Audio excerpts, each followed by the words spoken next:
Hey everyone, welcome to the freezer box of America, Minnesota. Hey, we got 3 questions today.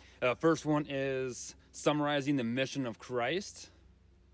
Okay, so God came down, and God the Son came down to save humanity. He came down to mend the broken relationship between us and the Father. Jesus has a wonderful saying in Scripture: I am the way, I am the truth, I am the life. No man come to the Father but by me. John 14:6.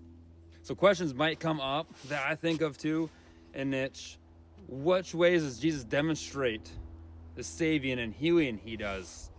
And Jesus has great ways that he does this. He shows it through worship, fellowship, and he does it through teaching. Jesus shows worship as in through the Father, Matthew 6:9, the Lord's Prayer. Fellowship, just as a time of feeding of the 5,000 with the fish and the bread, and teaching. Jesus is a phenomenal teacher. If we use just a reference of the Sermon on the Mount, it begins with the Beatitudes and who are blessed. Psalmist 96 also shares that God will come to judge creation by righteousness and humanity by faith.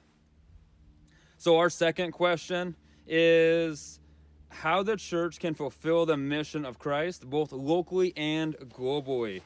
The 5 marks of missions is just one example, listed out by Christopher Wrights. He expresses it throughout his book, The Great Story and the Great Commission.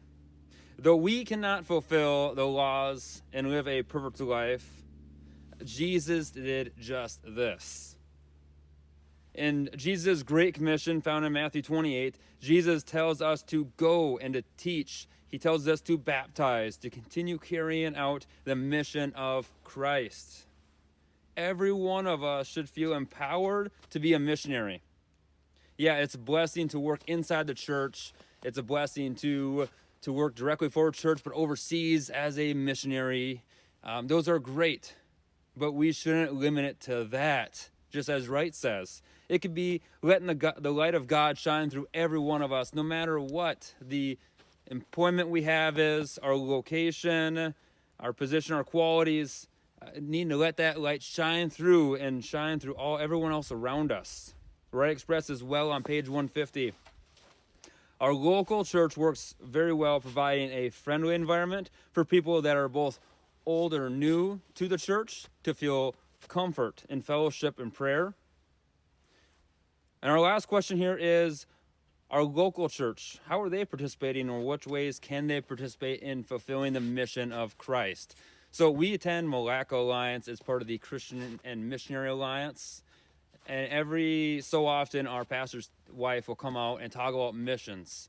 And we are currently involved with a missionary family out in Senegal, Africa. That's for a global example. For a local example, we have Wednesday nights for children. We got Wednesday morning Bible study. And then we also do frequent events on the weekends. And all of these are Christ-centered. I mean, they are about learning Bible stories. They're about learning the Scripture. They're about fellowshipping in a Christ-centered way. Thanks.